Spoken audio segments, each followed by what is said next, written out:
بسم الله الرحمن الرحیم. د شرق رادیو تلویزیون محترم لیدونکو او اوریدونکو او د ژوند پړاوونه د خپرونې مینوالو په سلامونو او نیکو هیلو مو هرکلی کوم. زه توریالی ساحل یم، غواړم چې د ژوند پړاوونه یوه بله خپرونه تاسو ګرانو هیوادوالو ته وړاندې کړم. موږ د خپل خالق پروردګار د دې پیرزوینې څخه ډېر راضي یو چې د خپلو فقیرو او محتاجو هیوادوالو د خدمت جوګه یې ګرځولي یو. د ژوند پړاوونه خپرونه د هغو غریبو او فقیرو هیوادوالو د زړه آواز دی چې همدا ساعت ستاسو هیوادوالو رحم او زړهسوی ته سترګې په لار دي. نن د دې خپرونې په لړ کې یوه بله کورنۍ چې ستاسو ګرانو هیوادوالو لاسنیوی او رحم ته اړتیا لري تاسو ته معرفي کوو. هیله ده چې د خپرونې تر پایه پورې موږ سره پاتې شئ او دا خپرونه وګورئ.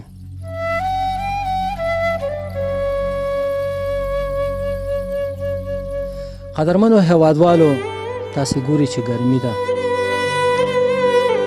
او روژه هم دی. دغه کورنۍ ته راغلي او د دغې کورنۍ دغه ټول غړي زما تر څنګ ناست دي. راځئ چې د دوی سره په خپل وار سره خبرې وکړو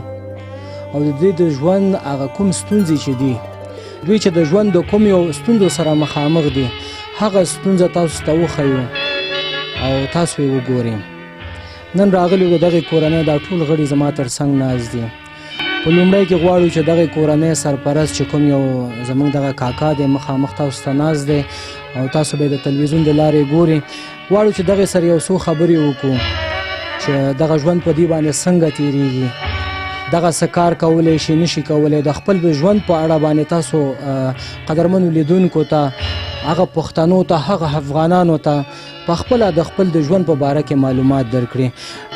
کاکا مهرباني وکړه که ته په خپله د خپل د ژوند په باره کې هغه لیدونکي چې همدا اوس د شرق راډیو تلویزیون له لارې تا ګوري هغو ته معلومات ورکړه چې دا ژوند په تاسو څنګه تېرېږي. یاره ژوند باندې داسې تېرېږي که نه چې خدای دې په کافر هم نه تېرېږي که په موږ چې تېرېږي. داسې غریبي دونه د ګرمي م شي، زوی مې زوی زخمي دی لګېدلی دی، خپه ګوډه ده، زه خپله د خپو نه خلاص یم، نور خو سپین ږیری هم یم، باقي نور غاښ هم وتلی دي نشته دی، نه د مزدورۍ یو نه د هغه یو که نه. بس دا لسمه میاشت چې راغلي یو که نه د خدای په خاطر باندې خلکو پنډونه مواد واخیسته او موږ قسم په خدای که چا راته یو خورد هم راکړې ده. دغه بس خواري مزدوري کوو که نه، کله په سوال او کله که نه بس به مزدوري کړې ده، خو بس ټیم هغه راباندې پاش شو، خو رزق اسماني دی که نه ځمکې نه دی. والله چې په کساب سره چې غوښه وګورم قسم په خدای زړه م خرابه شي، بس وران شي چې خدای پاکه نو چې بس لږ پیسې وي چې دا غوښه مې اخیستی وي خوړلی مې، یا چا نوې کالي هغه کې وګورو که نه بس چې خدای پاکه نوې جامې کړي دي موږ نشته. خالق پروردګار ته هم ثواب وکړي چې خالق پروردګار یې درته راکړي که نه واغوندو نوې لباس به پردی کیړی اغوندو په سوال باندې که نه بس به ګرځو که چا کور آباد که چا شی راکړي څپلکې راکړي څپلۍ راکړي هغه به خپو کړلی خو بس کور آباد او که نه کله خپې تورې پکې وګرځو. دغه ماشومان دي شپه هم په ناري، وریځ هم په ناري، دوه هم په ناري، بس دغه سړي روټۍ چې بس هغه خرڅېږي چې هغه ورته بس اوبو کې غېشته کړو ورته ویرې کړو چې بس ساعت دی په تېرېږي. نو الله تعالی به بس عمر باندې تېر کړي او تېرېږي او باقي دې پکې خیر وي که نه نو بس به مرګ دې دغه د ګل غوندې ماشومان مې دي که نه بس به ټول داسې شو چې بس خاورې خزان شو. بس مریض شولو دا یو مې مریض شولو که نه 100,000 روپۍ مې نور نه راکاس کړې تر برانو د ځان نه راکاس کړې هغه هم په ولګولې هغه باندې ودرېدو. 80,000 روپۍ 80,000 روپۍ مې په دغه زوی باندې ولګولې که نه دا را باندې ودرېدلې که نه کېږدن مې ورته کړې ده که نه هغه پیسې را باندې ولاړې دي. بل سبب ډېر زیات مشکل سره مخامخ یم که نه د رزق درک مې والله 2 لکه شته دی او نه مې که نه بس کوم درک شته، نه مې کومه ځمکه شته، نه مې کوم بل شی شته او بس دغه ځای کې داسې کور کې پروت یم چې نه خدا کوي هېڅ شی هم پکې شته او والله که ګیدړ پکې شپې وکړي که نه بس زه پکې ورځې شپې سبا کوم چېرې د غریبۍ د عجزۍ نه او د مسکینۍ نه چې خدای پاکه نو تره باندې ورحمېږي که نه بس شپه ورځ زما الله ته خوله وازه نیولې ده. همدا سوالونه دي کوي که نه چې پروردګاره تره باندې ورحمېږي. خالقه پروردګاره که نه ته ملګری شي په دغې وړو عزیزانو باندې، په دغې بچیانو باندې که نه په دغه ورارو باندې که نه بس به مهربانه شي. هغه ورور مې ده چې هغه ته وګورم که نه بس زه نور مې پسې زړه خفه شي، هغه بچیو ته یې وګورم که نور مې پسې زړه خفه شي چې خدای پاکه چې داسې د مشکلو سره مخ یم. کاکا دغه ستا د خپه چې موږ ګورو چې فعلا ته معیوب یې او په دې لاره هم موږ سره ته راغلې صحیح تلی نه شوې. دغه خپه باره کې د معلومات راکړه چې خپه دې څنګه او ولې زخمی شو، مات شو، څنګه دغه باره کې معلومات؟ نیمروز په وخت کې په تور غره کې که نه بس سره مخامخ شو روسانو ونیولم په کنداغو په راکټ مرمۍ باندې که نه 4 باندې راکټ مرمۍ ماتې شوي 2 باندې د کراشنکو په کنداغونه مات شوي دي او نور خو هغه وینه خو ایسته کېده که نه بس ایسته مې بس مړو منو بس دکه په ځان نه پوهېدم پروت وم بس دغه وایي چې څه بس مړ شولو که نه بس خدا کول چې مجاهد پر ازدور شو هغه وتخر او زه خپلو ملګرو بس په شا کړم ویوړم بس په ژوند کې مې نصیب و قسمت و بس پاتې شوم خادیزه کې ولګېدم مدرېډه زه په دې تشي کې ولګېدم او دې مخته مرمۍ روتلې که نه بس هغه تکلیفونه هغه زحمتونه هغه قرض به خدای چې اوس څومره باندې پروت دی که نه بس 40,000 روپۍ قرض دی د الله نه بس به دغه خپې د هغه وخت نه د ما داسې تکه تورې وې که نه دا وجود د ما داسې تور و لکه تور ټکرې او بس بیا پاکستان ته لاړم که نه بس بیا د ستنو د وجې هغه نو اوس هغه خپې مې داسې وپړسېږي چې ولې به اوبو کې د خپې مې داسې وپړسېږي بیا نه تللی شم او نه راتلی شم او اوس همسره سره د خوا پر کوټه کې ده که نه بس هغه سره واخلم که نه بس بیا په همسه باندې په قرار قرار باندې سم هغه ستوري ته بس بیا مازدیګر پر هغه ستوري کې بیا د ازبیا راشي لاس ته مې ونیسي را مې ونیکو کاکا څنګه تا مخکې یادونه وکړه چې زه د خلکو نه پیسې قرض کوم او د دغې علاج لپاره د دغې خپې زما پاکستان کې علاج کوم یا نورو داسې ډاکټرانو ته ځمه کله چې ته د خلکو نه قرض واخلې او ته چې هغه قرض ماته پاتې شي هغه خلکو کړنه بیا تا سره څنګه وي هغه خلک تا نه پیسې په کوم وضعیت غواړي چې ستا کور ته راځي تا ته چی شی وایي څه نه وایي کله هغه خلک راغلو چې ما ته پیسې راکړه که نه ما ورته وویل مشوره اوس پیسې نشته چې له ښه شروع بس مزدوري مو وکړله الله تعالی راباندې مهربانه شو تا له به زه پیسې درکړم وایي چې نه به زه تا نه ماشومان پکې بیایم وایي زه دا زوی دې پکې بیایم که نه په پیسو کې نو بس مزدور نه څنګه بیایي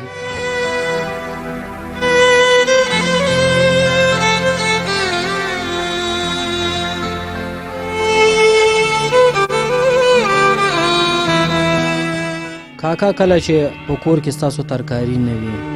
یا داسې د خوراک لپاره د دغې ماشومانو نور څه نه وي موږ ګورو چې دغه ساحه زراعتي ساحه دی باختان رنګ روډ دغه ځای کې ډېر پټی دي لکه زمینداري دلته ډېر کیږي کله چې ته لاړ شي یو زمیندار ته یا یو د پټۍ خاوند ته چې هغې یو لیړوګان کرلی یا داسې نور څه یې کرلی یو لږ ورته وایي چې ماته یا لیړو راکړه یا توریان راکړه چې زما ماشومان ناهر دي او زه دوی ته یوسم چې پاخه یې کړي د هغه خلکو باره کې که لږ راته ووایي زه بل ورځ ماشومان مې په نارې موږ په روژه په نارې باندې نیولې وه ویراړم مازدیګر پټي ته نو بس سبۍ ویراړم ما چې هغه رومیان ټولوله ترکاري ټولوله ما چې ماما لږ ترکاري راکړه د خدای په خاطر ماشومان مې په نارې دي بس روژه مې ولا چې به پېشنمي د غمه مې د کاتق د غمه مې په نسې سپوره اوبو سره خوړلې ده دې کې یو بل سړی را روان و هغه تره ښه ذمېدار و ښه جي و ښه بادم و که نه بس به موټر یې وي ویا دې صاحب راشه که کور ته دا ترکاري وړي که نه بس ویسه زه یې همداسې پرېښودم هغه ته یې وکړم نو والله چې هغه غوښه راخیستې وه که نه چې ما ورته وکتل نو بس ما ته ژړا راغله که نه بس سترګو نه مې وخې لاړې بېرته زر روان شو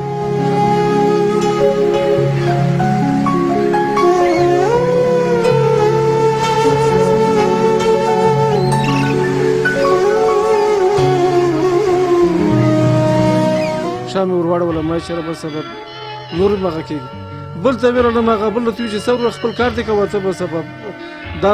په نارې به وي نو بس ولا چې پرارم که نه بس بېرته کور ته رالم بس الله تعالی که څوک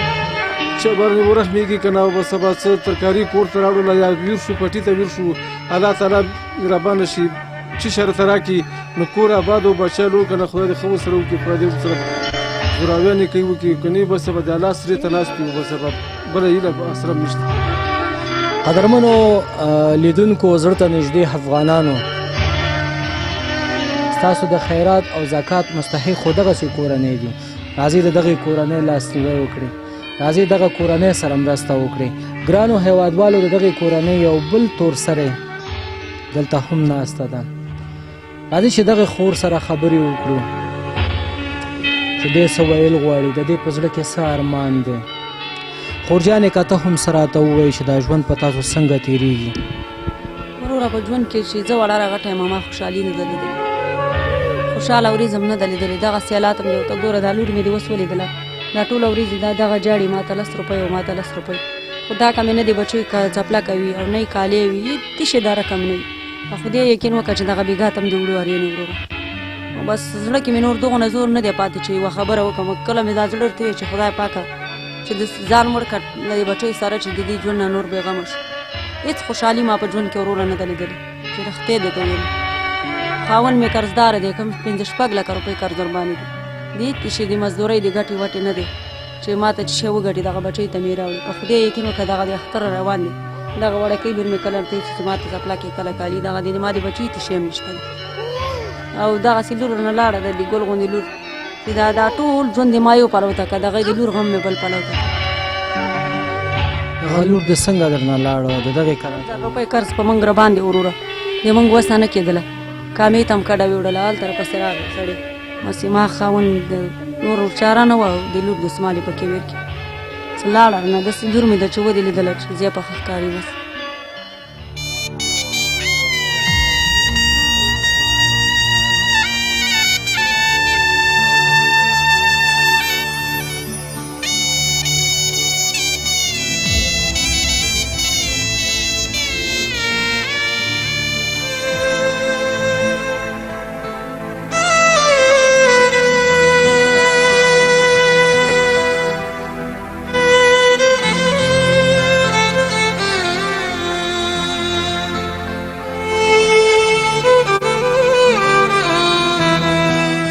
که ستا لور په قرض کې تا نه هغه خلکو یو په قرض کې لاړه وو.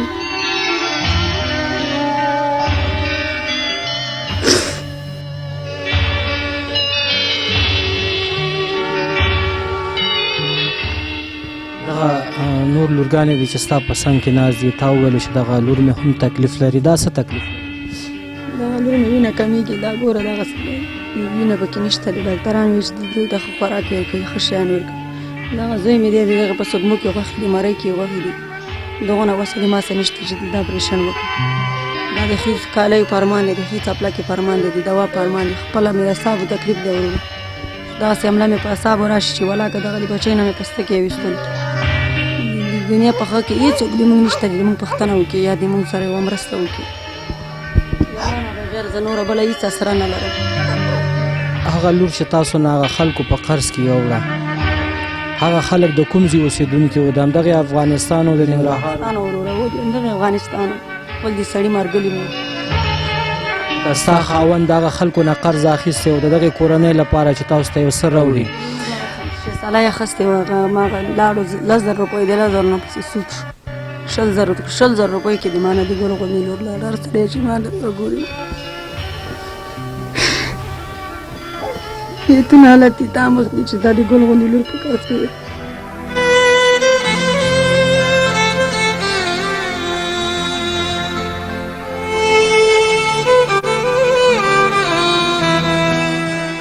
هغه د یوې خوږې کپلې په ارمان ده چې په خوږه کپله د ما نه لور وکړه. خپل غم مې هېڅ په یاد نه دی وروره، خپل هېڅ شی مې هم په غم نه دی. خو دغه د لور غم راسره دی. لور د لاسه داسې یم چې د زړه د زوره نوره غورځېدلې چې راشي مورې داسې درته واله دا راته خپله دوا مې وي. غاریه نه شم چې ښه خدای د دو غم وکړي، د هغې غم وکړي، د تېشې غم وکړي. ګټې وټې د ما څوک نشته دی چې ما ته ګټه وټه وکړي. راوړي زه د دې بچۍ دغه وکړم. روژه دی خوراکې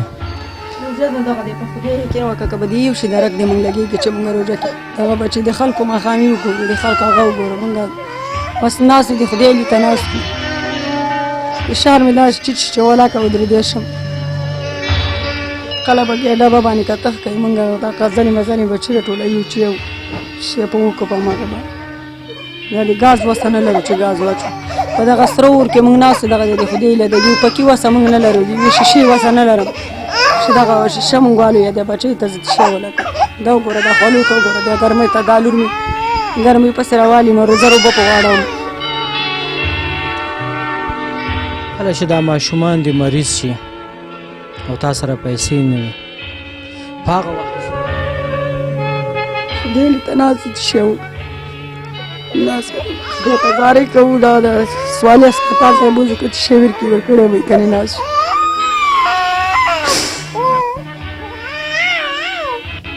دا ګوره دا حالات ته خپله ویني، دا ګرمي ویني. دوی په دې ګرمۍ کې د یو روژه شي بل دغسې ګرمي شي چې د شیشې وسه دې نه وي چې بچی ته والي پکې ځان ته د شیشې ولګي ټوله ورځ خلک خوبونه کوي منګاولۍ کې دا سیوری نه لري داسې ته ګوره داسې ګرځو راګرځو چې خدای چېرته ودو شي سر ولګو دا ته بیا هغه د یخ پیسې هم نه چې مونږ یخ والی یخ اوبه وشکو یخ خوراک په خدای یقین وکړه وروره که به یوه دانه دا روژه وګوره خلک ورما خلي که به مونږ دا نه لیدلي چې توره ده که سپینه چې روژه خلک په ماتوي ډېر سړي کره ګورئ زمونږ کله د یو شي درک نه وي چې مونږ روژه ماتې کړو دا دې اوس ولیدله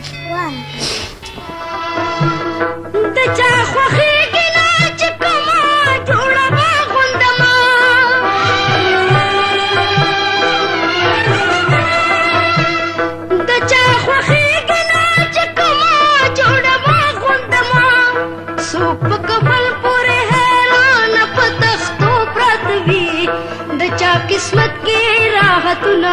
بدلو پراته وي د چا په زړه کې ارمانونه فصل کو راځي هیوادوالو روژه ده ډېر خلک به داسې وي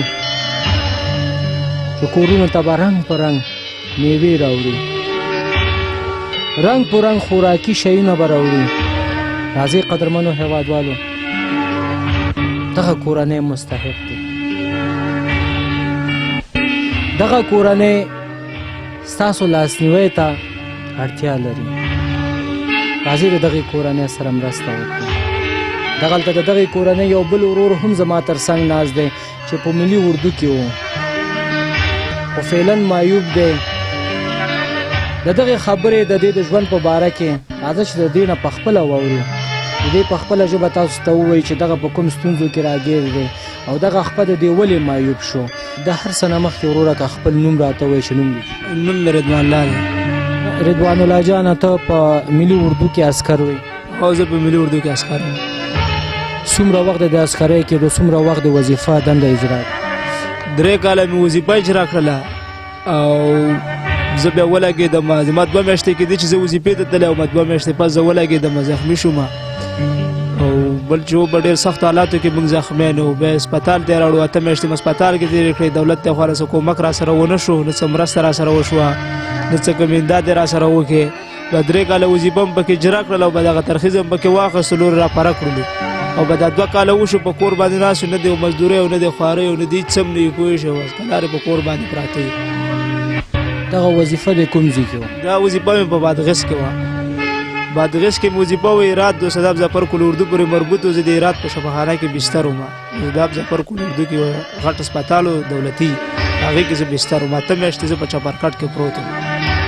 8 میاشتو نه وروسته چې کله ته ترخیص دې واخیسته او بیا زه چې 8 میاشتې مې تېرې کړه هسپتال کې بیا زما په پاخه کې سیخان و زه راغلم کور ته نو څه وخت مې کور کې تېر کړی نو بېرته لاړم قومندان دې ټولي وغوښتم وظیفې ته لاړم چې لاړم رئیسرکان دې کنډک وکتم نو ما ته وایي نو ته خو وظیفه نه شي اجرا کولی نو ته ولې راغلی یم قومندان دې ټولي راغوښتی یم هغه رئیسرکان دې کنډک ځان سلینجر کې کېنولم بوتلم بس کنډک ته چې کنډک ته یې بوتلم قومندان دې ټولي ته ورته وایي چې دا سړی وظیفه نه شي اجرا کولی ته رسخت ټکټ جوړ کړه چې لاړ شي کور ته یو هفته مې تېره کړه په ټولي کې بس بیا رسخت ټکټ یې راته جوړ کړی بېرته راغلم چې راغلم 4-5 میاشتې مې دلته تېرې کړې سیخان مې شخصي ویستل نو خپې مې اوبه مو خدای شته کړې وې او ډېره خراب وم اوس کږم جوړه شوې ده او بل چې دی بیا بېرته چې لاړم هغه هسپتال ته د هسپتال پرچم راسره وه سیخان هم راسره وو نو سیخان مې چې ورته ورکړه پرچم یې د ښکاره کړه عکسونه یې رانه ویستل او بس ما ته وایي ته صرف ګرځه او ته به ګرځېدو سره ښه شې او لور ته نه بسترېږي په دې هسپتال کې نو هغه زه لاړم وظیفې ته نو هغه مې پوره 1 کال مې ترخیص ته پاتې 1 کال ما مکمل وظیفه اجرا کړل 1 کال بعد زه سره ترخیص کور ته په رسخت باندې راغلم کله چې ته د وظیفې نه راووتې لکه پرنجر کې وظیفه ته تلې که نه چېرته به ستاسو عملیات به وه یا څه به وه شام راوړل دغه جریان کې په تاسو بم والوتو موږ د شی موټرو موږ 2 کسان وو او دواړه یو امیر سیټو یو ډریور وو او موږ شاده دواړه انویت را باندې را درځې والي بشاري بم او بل چې په لوټاکه کې مر سره بارو تیخي وو په لوټاکه کې بارو تیخي وو او 3 غنټه کو صرف په موټر باندې اور بل زه په خپل مور کې پروت ما د سر د اسمال مې اور اخسلی او خو الکانو ته کش کړه او بس حالات مې ډیر خراب او تقریبا یو مې زه په وښه او یو مې شپه زه په وښ کې راغلم هغې نه پس به یې ما خبرې شروع کړې 2 میاشتې پورې ما بیخي څه هم نه شو کولی سترګې یې راباندې پټې چپرکټ کې پروت وم د ګرځېدو هم نه وم د ترخیص نه وروسته چې کله دلته راغلې ننګرهار ته تر دې دمه پورې هغه دولتي ادارو ستا بیا پوښتنه وکړه زه چې ترخیص نه مخکې راغلم کور ته نو ما ته به صرف دغه پوښتنه وه چې بس هماغه 2000 افغانۍ معاش مې ووالی کېدلو نه د دا پوښتنه مې وکړله چې ته څنګه چل دی او پخه دې ښه ده او نه ده ښه ما پخه کږه جوړه شوې ده بل چې دی ډوکې راوتلی دی او زه پې صحیح نه شم خواري مزدوري چې دروند کار هم نه شم کولی که داسې ووایم چې زه دروند کار پې کولی شم دروند کار هم پې نه شم کولی او بیخي حالات هم بیخي خراب دي نو بس اوس دغه 2 کاله وشو کور باندې ناست یو بیخي د دولت نه ترخیص شوي نو اوس هم دولت څه غمه نه خوري او نه هم څه دغه خوري چې موږ بېرته په دولت کې وظیفه ووالو ته د لږ دا خپه موږ ته وښیه چې دغه لیدونکي ستا دا خپه وګوري دا پخه مې چې دا دلته لګېدلې ده دې پخې مې داسې جوش خوړلی دی داسې جوش یې نه دی خوړلی دی دې ګوره دغه منځ خالي دی ډوکی دا دی او دا چې دی عملیات کړی و اپریشن یې کړی و دی او بل چې دې پلې شاخې شوي دي دې پلې دا ګوتې راټولې شوي دي د ما ډاکټرانو صحیح علاج نه دی کړی ډاکټرانو زما صحیح علاج نه دی کړی او زه په نیمایي کې پرېښی یم ستا دا ګوتې کار نه کوي ما دا ګوتې کار نه کوي د دې دا پله شاخه شوې دا داسې راټولې شوي دي تاسې د دغې وروجان خبرې واورېدې چې زما دا خپه کله چې زه په ملي اردو کې محافظ وم د وطن ساتونکی وم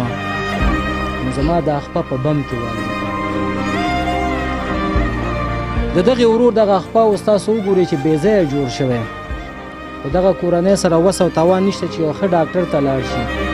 همدارنګه د ترخیص نه وروستو د دغې کورنۍ د دغې ورور پوښتنه هم چا ونه کړه دغه ورور خو د دولت لپاره دغه خپل خپه یې داسې په داسې حالات ته ورسوه پکار دی دولت د دغې ورونو پوښتنه وکړي دا یو ښه ډاکټر ته وښیي خو بیا هم زه په هغو هیوادوالو باندې غږ کوم په هغه ورونو باندې غږ کوم چې دغه کورنۍ ډېرو ستونزو سره مخامخ دی قدرمنو همدارنګه زموږ دغه کاکا هم تاسو ګوري چې معیوب دی کار نشي کولی او دغه د دغې نه وروستو د دغې کورنۍ دغه ځوان زوی چې دا هم دغه په ملي اردو کې وظیفه اجرا کوه او خپه یې مات شو د هغې نه وروستو خپه یې جوړ شوی خو بې ځایه جوړ شوی دا نشي کولی چې کار وکړي روزګار وکړي زه په هغه دوستانو باندې غږ کوم چې راشي د دغې کورنۍ لاسنیوی وکړي راشي دغه کورنۍ سره مرسته وکړي تا سره چې کله تا وظیفه اجرا کوه د هغه وظیفې څه اسناد یا داسې څه کارت یا څه شته دی چې موږ ته تاسو وښیي بس دغه یو ترخیص را سره دی او کابل بانک کارت چې دی هغه راپسې بلاک شوی دی 2 کاله کېږي او بس صرف دغه ترخیص دی را سره چې دا مې په دولت کې اخیستی دی 3 کاله ترخیص دی قدرمنو هیوادوالو تاسو د دغې ورور دغه تصویر هم ګورئ او دغه کارت دی چې دغه ورور په ملي اردو کې وظیفه اجرا کوله خو اوس بدبختانه چې د هیڅ کار او د روزګار نه دی تاسو ګورئ څومره یو ښکلی ځوان چې دغه وطن ته خدمت کوه نن په کټ پروت دی او نن ستاسو هیوادوالو لار څاري د هغه شتمنو هیوادوالو لار څاري چې یو څوک به راشي او ما سره به مرسته وکړي او زما دا خپه به بیرته جوړ شي او زه به دغه خپل هیواد ته بیا یو ځلې خدمت وکړم همدارنګه د دغې ورور دغه نور اسنادونه هم دلته شته دی چې که شهباز جان دغه تصویر د دغې ورور راواخلي چې دغه نور اسنادونه هم دي چې دغه ورور په ملي اردو کې و قدرمنو هیوادوالو دلته یو مورکۍ زما تر څنګ ناسته ده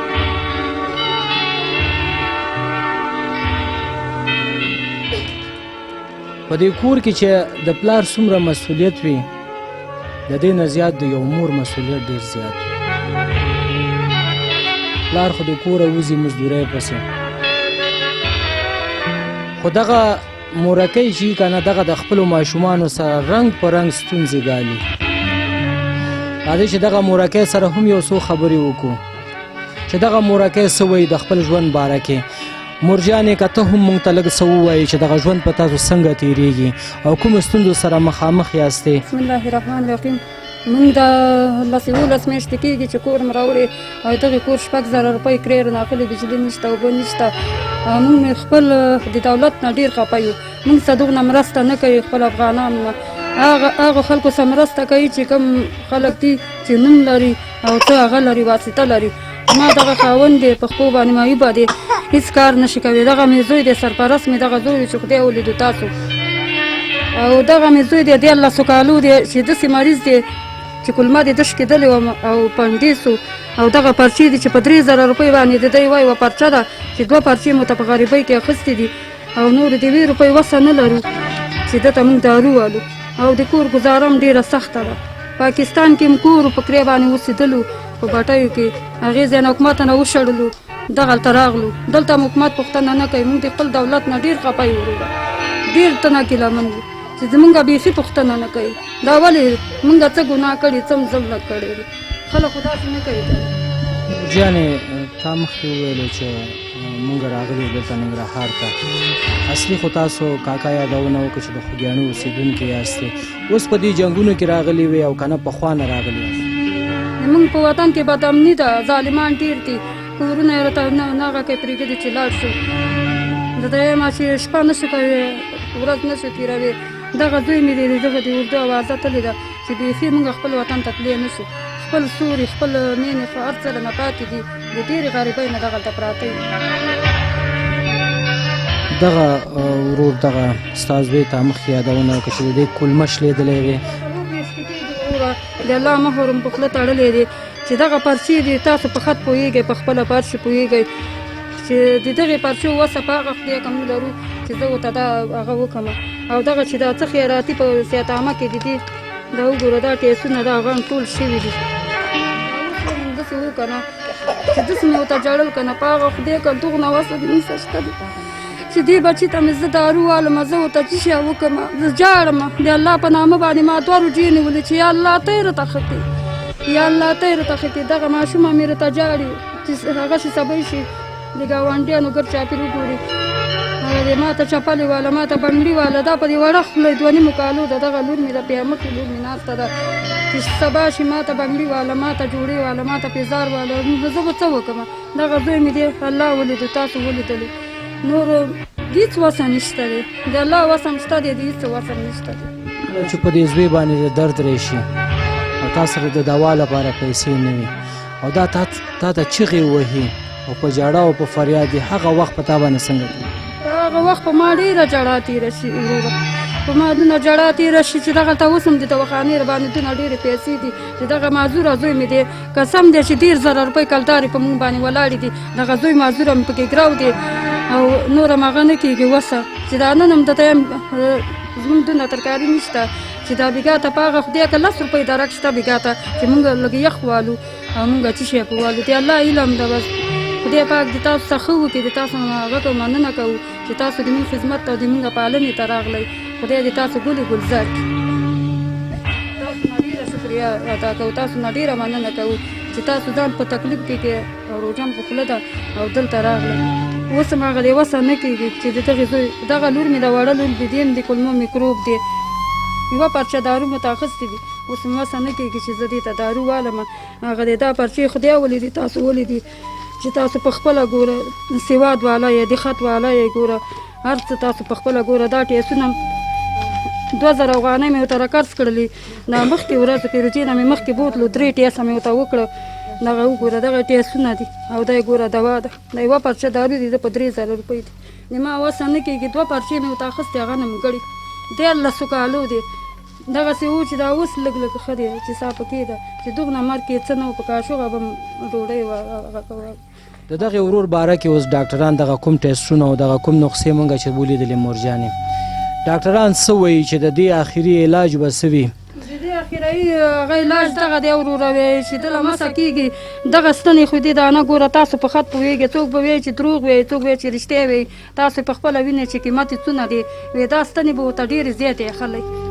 هېڅ وس هم نه کېږي دا هم ټولې 5 دانې مو ته نه دي اخیستې د دې ستنو م هغه نه کېږي چې موږ ورته هغه وکړو. نه اوس ډاکټر وایي چې د دې عملیات به کېږي که نه همداسې به دا جوړي عملیات به یې کېږي خو وس هم نشته دی چې داخل کړو نه په شخصي کې شته دی سیتامې ته چې بوځو خیراتي ته هغه دغسې لیکل درته وکړي څه بازار نه دا دولت دی موږ به په دې دولت څه وکړو چې موږ سدونه مرسته نه کوي خلکو سیتونه مرستې وکړلې موږ سره د ټایم چې دغلته راشي ښه نومونه دې موږ ولیکي دا د موږ 11مه میاشت ته چې دغسې د بدامنۍ نه راغلي یو او په دغې سره اور کې پراته یو خدای مینې تاسو وینئ چې نه بجلي شته نه اوبه شته دی په دې کې د موږ پوښتنه نه کوي د موږ پالنه نه کوي نو موږ به څه وکړو اخره تاسو داسې ووایئ موږ ته چې موږ به څه وکړو. پېښور کې د موږ کور و د ده باندې دا در راتللو نوم نه اعلان دي نو موږ به د خیراتي شفاخانې ته 100 روپۍ ټي وي معاینه به مو ته وکړله هغه به چې مثانه کې زخم دی چا به څه وي چا به څه وي خو دلته به هم ډېر وګرځو د هغه ته خیراتي شفاخانو ته به م بوتللو خو داسې پخه تداوي مو ته نه وه کړې چې بیا یې راته خرابه شو په دې ژمي بارانو کې 14,000 افغانۍ موږ هغه کړې را قرض کړې چې اوس مې دغه معذوره زوی پکې ګراو دی 10,000 روپۍ د دې باټۍ راباندې ولاړې دي او 14,000 روپۍ نورې راباندې ولاړې دي دغه د ته یم چې 10,000 روپۍ افغانۍ داسې غوښتنې دي چې دا سبا هم رسي بیګا هم رسي او دغه خاوند ته مې ویل چې ته دا ماته راکړه خپل مهاجر هم دي خپل افغانان پیسې هم ته نه راخیستې دي اوس هم وسه نه کېږي اوس مې دغې زوی ته وایم چې 10,000 نورې راواله اختر خرچه به نه کوو ماشومان ته به زه جامې نه کوم هېڅ به هم نه کوم خدای پاک به دا ورځ تېره کړي خو چې دغه قرض خلاص شي. قدرمنو لیدونکو دغه یو بل ورور وګوره زما تر څنګ ناست دی دغې مورجانې یادونه وکړه چې د دې په کولمو کې زخم دی خو موږ سره وس نشته چې د دې علاج وکړو راځئ چې دغې ورور سره هم یو څو خبرې وکړو چې دغه ورور څه وایي د خپل ژوند باره کې نوم دې څه دی؟ نوم یې امان الله دی. امان الله جانه کله چې په تا باندې درد راشي د کولمو او نه در سره ګولۍ وي چې ته یې وخورې نه یو پچکارۍ وي چې ته یې ځان ته وکړې او دغه درد دې غلی شي هغه وخت څنګه ته څه احساس هغه وخت زه داسې احساس کوم نور بس چې شی نه نور په ژړا ژړا دا ورځ ورباندې تېره شي بس نور هغه در مې لږ په قرار شي بس بیا تنه وده شم چې بیا رجیږ شم بیا په قرار بیا لږ وخت تېر شي بیا راباندې ادر راشي ادر مې ډېر په عذابوي سخت مې دغه کړی دغه ډېر مې په عذابوي ادر د نور بیا غلی شي یوه ورځ بعد راباندې ادر راسي یوه ورځ بعد راباندې ادر راسي سخت مې ځوروي ادر ده. قدرمنو لیدونکو تاسو ګورئ د دغې ورورکۍ چې تکلیف هم لري همدارنګه ژبه یې هم نښلي کله چې ته په تا باندې درد راځي او نور خلک ګوري چې د هغې ماشومانو باندې درد راشي او مور او پلار شخصي کلینیکونو ته یې وړي رنګ په رنګ ډاکټرانو ته یې وړي علاج یې کوي او ستا پلار سره څه نشته دی پیسې ورسره نشته کار روزګار یې نشته همدارنګه مورکۍ او دغه واړه واړه ماشومانو سره هم حیران دي د ماښام حیران دي ستا زړه کې څه زما زړه کې دا راځي که نه چې په ما در راشي چې مونږ سره دونه پیسې وي چې ما مې پلار ډاکټر ته بوځي ما مې پلار شخصي ډاکټر ته بوځي هغه د دوایي راته والي لکه مې خدای پاک ښه کړي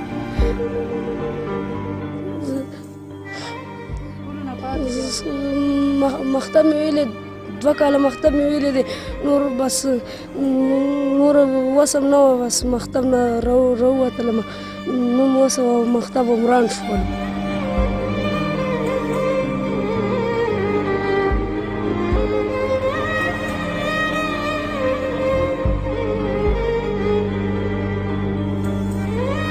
درمنو لیدونکو د دغې ورور خبرې تاسې په خپله واورېدې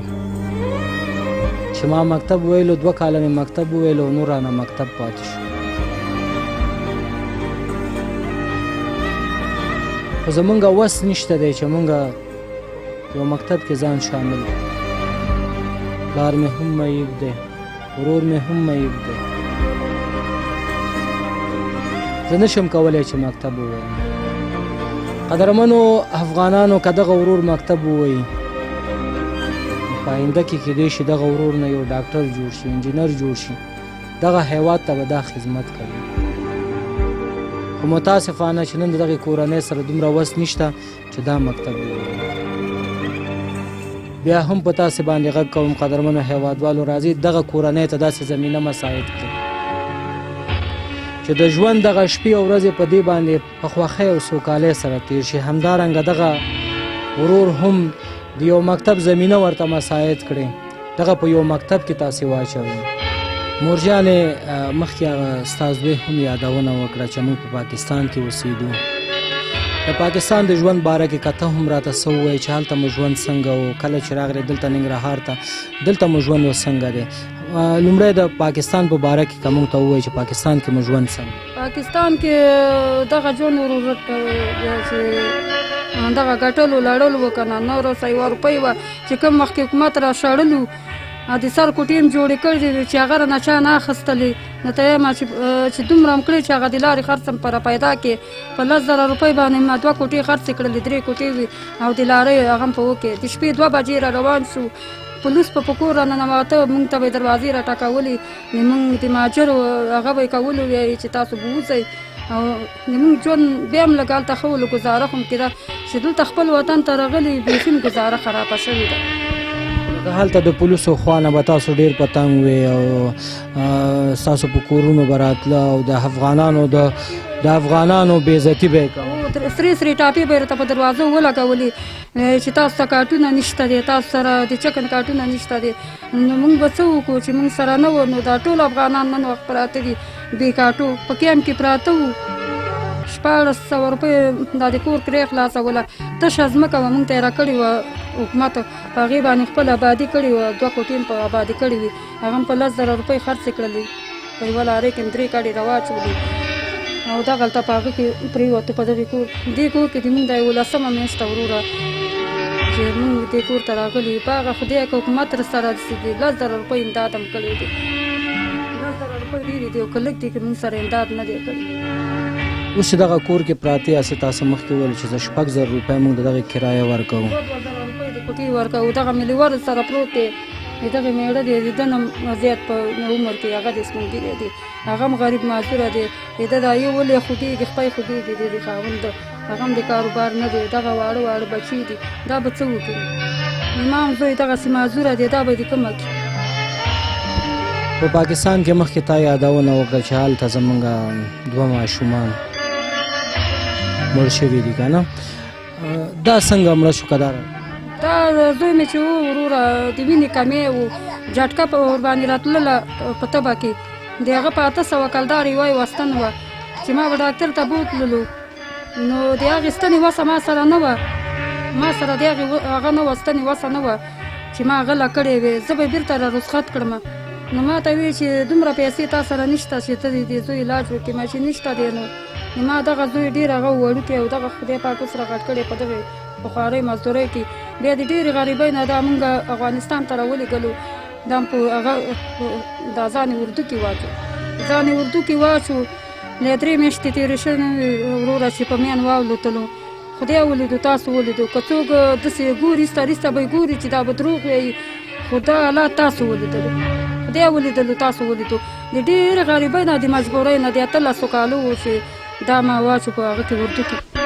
او اوس دغه د ده 20 کالو ته رسېدلی دی. کوژده مې ورته وکړه، کور کې یوازې مرزغاړې ومه، په خپله مې کولمو کې غټ زخم دی، هېڅ علاج نه شم کولی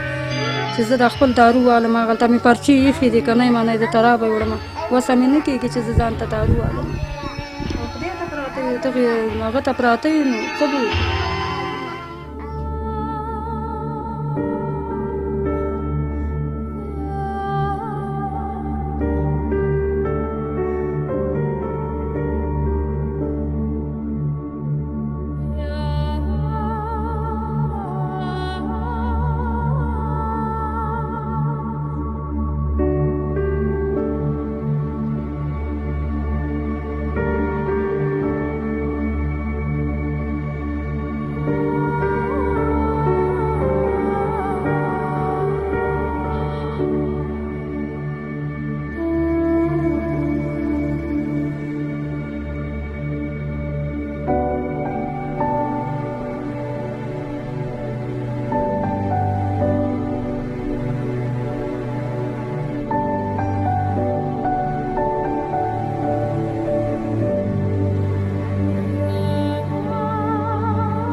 قدرمنو لیدونکو د ژوند پړاوونه د خپرونې مینوالو تاسې ګورئ چې دغه کورنۍ ته موږ هغه بیړنۍ مرستې راوړي دي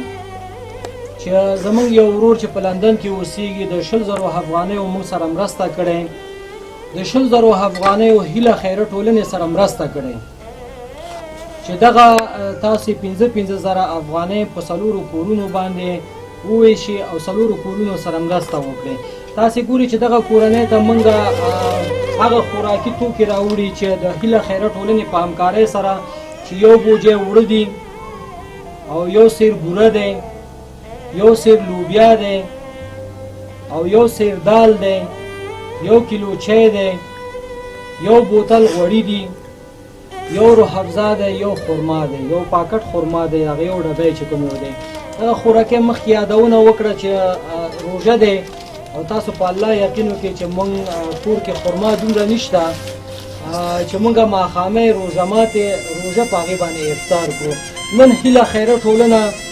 دغه کورنۍ ته روح افزا یې هم راوړی، خرما یې هم راوړی، همداسې نور خوراکي توکي راوړي دي. قدرمنو لیدونکو که تاسې هم غواړئ د دغې کورنۍ ژوند تاسو د نږدې څخه ولیده او خبرې مو واورېدې، که تاسې غواړئ چې دغه کورنۍ سره مرسته وکړئ او د دغې کورنۍ لاسنیوی وکړئ نو تاسې کولی شئ چې موږ سره د هیله خیره ټولنه چې زموږ د وایبر شمیره ده 0039 200 دغه زموږ د هیله خیره ټولنې د وایبر شمیره دی. تاسې کولی شئ چې موږ سره همدا غړئ ټلیفون اړیکه ونیسئ او دغه کورنۍ سره خپلې مرستې ترسره کړئ. روژه دی، همدارنګه ګرمي هم دی. دغه تاسو ګورئ چې موږ ګرمۍ ته هم ولاړ یو، دغه خوراکۍ دغه واړه ګلالي ماشومان هم ولاړ دي.